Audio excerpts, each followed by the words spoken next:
اسلام میں موت اور زندگی، موت کو زیادہ اہمیت دینے کی اجازت نہیں ہے. بھائی سب نے مرنا ہے، ہم نے بھی جانا ہے، اس نے بھی جانا ہے، فلاں نے بھی جانا ہے. گیا، انتقال ہوا. عرب اس میں بڑے اچھے ہیں، وہ اتنا لمبا حساب کتاب نہیں کرتے. کہتے ہیں انا للہ و انا الیہ راجعون، خلاص مات علی الایمان، بس ختم. ایسے جو لوگ سعودی عرب رہے ہیں وہ جانتے ہیں، وہ زیادہ نہیں، وہ تمبو ومبو لگ رہے اور یہ آ رہے ہیں اور پھر وہ دعائے خیر تے خیر لاغ لے تو شاہ خرم خار، پھر وہ آیا، پھر دوسرا آیا دعائے خیر. آپ تو کوئٹہ کے ہیں نا، کتنی لمبی دعائیں خیریں کی چلتی ہیں نا. جو جس کو تعزیت کے لیے آتے ہیں نا، وہ بیچارہ سارا دن ہاتھ اٹھا کے پھر گراتا ہے. پھر دوسرا آیا ہاتھ اٹھا، دعائے خیر دخال واللہ خوش جوڑ توڑو خال بس. پھر نیچے پھر دوسرا آیا، دعائے خیر ہو گئے، چلو بھائی دعائے خیر کرو یار، تم بھی دعا کر لو یار. پھر نیچے پھر ایک بندہ آیا، ماموں آئے ملنے کے لیے، چلو دعائے خیر. 3 دن تک وہ ہاتھ اٹھانا گرانا. پھر وہ اخلاص سے دعا ہوتی نہیں. وہ میت کے لواحق میں کہہ رہے ہیں چلو بھائی اب پھر سے کر لیتے ہیں، کیا کریں، اللہ کرے ہو سکتا ہے یہ 50ویں مرتبہ میں مغفرت ہو جائے. ہے بھائی سب ایک رسم ہے.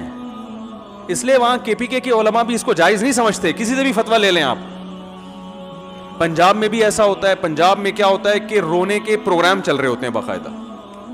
میت ہو گئی، سب نہیں ہے، سب پنجاب والوں کی سب کی بات نہیں کر رہا، بہت سی جگہوں پہ رونے کے باقاعدہ کیا ہوتے ہیں پروگرام. اب وہ بیٹی آئی امریکہ سے، وہ پہلے پھوٹ پھوٹ کے روئے گی. وہ جہاز میں آ رہی ہے آرام سے نا، میں نے خود دیکھا یہ منظر.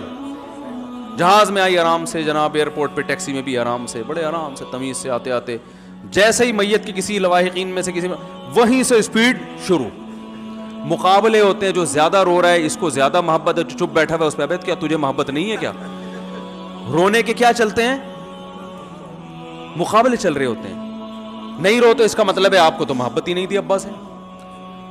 ایک خاتون کے میاں مر گئے، سچا واقعہ ہے. میرے پاس فون آیا، ہمارے کوئی ریلیٹو تھی، پھوٹ پھوٹ کے رو رہی ہیں کہ میرے میاں مر گئے، ہائے میں بیوہ ہو گئی. اوف، ایسی انہوں نے روئی ہیں کہ جو بھی فون سنے گا وہ بھی بیچارہ پھوٹ پھوٹ کے رونا شروع کر دے.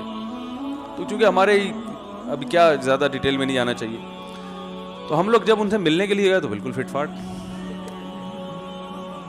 ہم نے کہا آپ کو تو بڑا غم تھا. کہہ رہے ہیں جان چھوٹی، بڑی مصیبت دی ہوئی تھی، ٹینشن دی.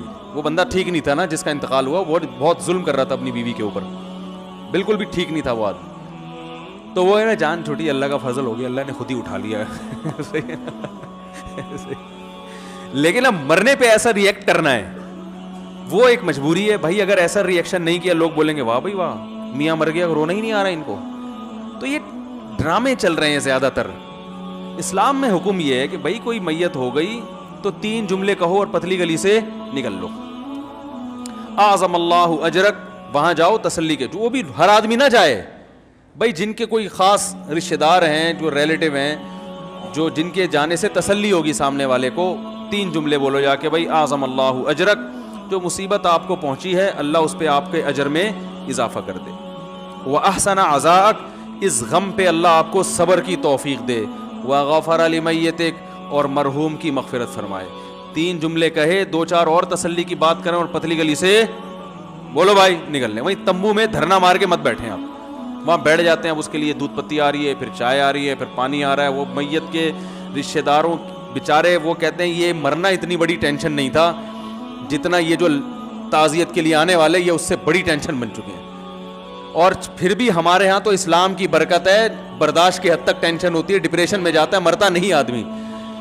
جو غیر مسلم ہے نا ان کے ہاں تو میت اتنی بڑی ٹینشن دے کے جاتی ہے دنیا سے کہ ان کے 2 ہفتے کے پروگرام چلتے ہیں میت کی تعریفوں کے الگ. اس وقت دفناتے نہیں ہیں اس وقت تک.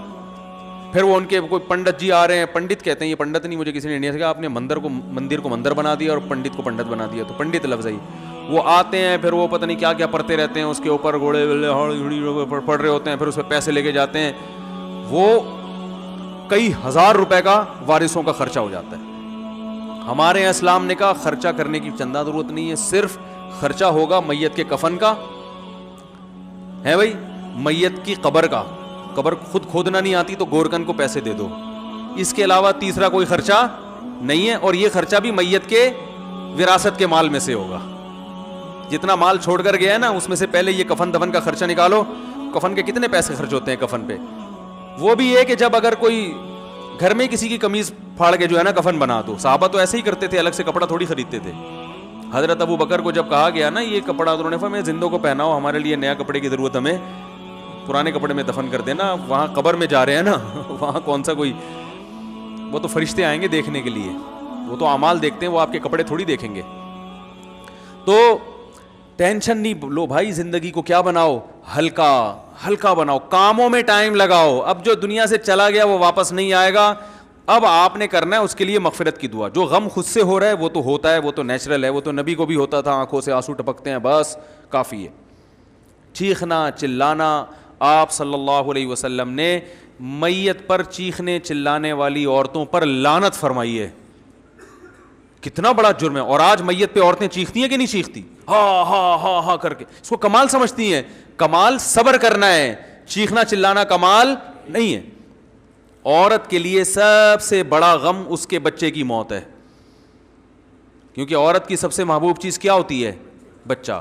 ایک عورت کا بچہ مر گیا نبی صلی اللہ علیہ وسلم کے دور میں, وہ اتنی غمزدہ ہوئی کہ بچے کی قبر پہ کھڑے ہو کر رونا پیٹنا کیا نا, اس نے چیخ رہی ہے, چلا رہی ہے. آپ صلی اللہ علیہ وسلم پیچھے سے گزرے اور